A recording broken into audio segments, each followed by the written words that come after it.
शायद जोधपुर की ऐसी कोई संस्था नहीं रही होगी जहां वो अध्यक्ष, मंत्री या संरक्षक या किसी पद पे न रहे हो। जोधपुर की 200 से ज्यादा संस्थाओं को संभालता था वो एक आदमी।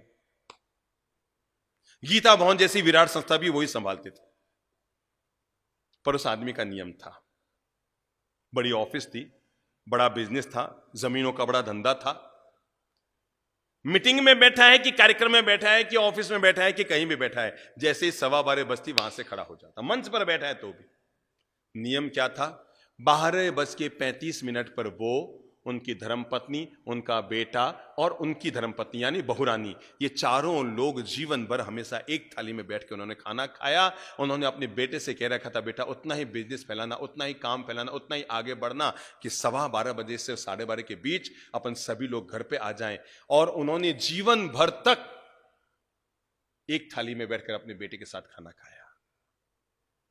जैसे ही 12:15 बजती, ऑफिस शटर नीचे, कोई व्यक्ति आया, साहब मुझे 12 लाख रुपए देने हैं, 3 बजे आना, वापस धंधे की शुरुआत करूंगा। 12 से 3 छुट्टी।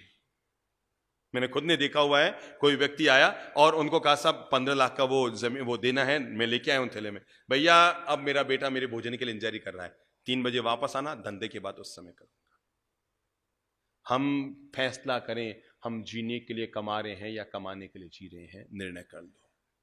हम जीने के लिए कमा रहे हैं तो जीवन को व्यवस्थित कीजिए, और केवल कमाने के लिए जी रहे हैं तो अंधाधुंध लगे रहिए, इकट्ठे करते रहिए। अपने हर कार्य को व्यवस्थित कीजिए और घर को अपना टाइम जरूर दीजिए।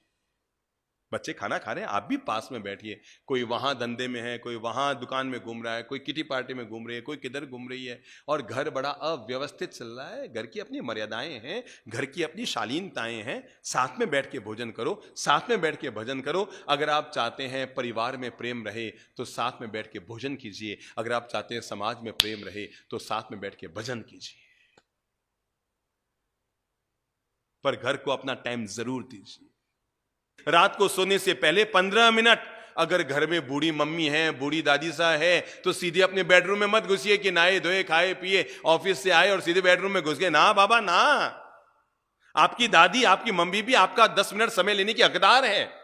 आप अपने बेडरूम में बाद में जाइए, पहले 10 मिनट उनके पास जाके बैठिए। दादी साहब कैसे हो, मम्मी जी कैसे हो, हालत ये है। वो तो बेचारी तुम्हें आते जाते देख देख कर केवल मन को खुश करती है, 2 मिनट पास में बैठ नहीं पाते। आपको खुद को नहीं पता कि अभी मम्मी के कौन सा दर्द है या नहीं है, वो मुंह से बोल नहीं रही कि आपको तकलीफ ना हो, और आपको पूछने का समय नहीं। इन्वेस्ट कीजिए, टाइम का इन्वेस्ट, और अपने मम्मी, बूढ़ी मम्मी के पास जाके बैठिए, बूढ़ी दादी के पास बैठे जाके, कैसे है दादी साहब, मम्मी जी कैसे हो, 2 मिनट पांव दबा दें। मेरे भाई, अगर आपके घर में 80 साल की बूढ़ी दादी माँ है, 90 साल की बूढ़ी दादी माँ है, आप बड़े किस्मत वाले हैं। क्योंकि याद रखना, बूढ़ा पेड़ फल तो नहीं देता है पर छाया जरूर देता है। और आप किस्मत वाले हैं कि वयोवृद्ध लोगों की छाया है। उनके पास जाओ, 10 मिनट उनके पांव दबा दो। घर में खरा घी है ना, शुद्ध घी है ना, थोड़ा घी निकाला, बहुओं से कहूंगा थोड़ा सा घर का घी लिया, दादी सा के पांव में जाकर धीरे धीरे धीरे धीरे यूं यूं मालिश कर दो। मैं सच कहता हूं, आप तो 5 मिनट उनके पांव में मालिश करेंगे, वो 5 घंटे तक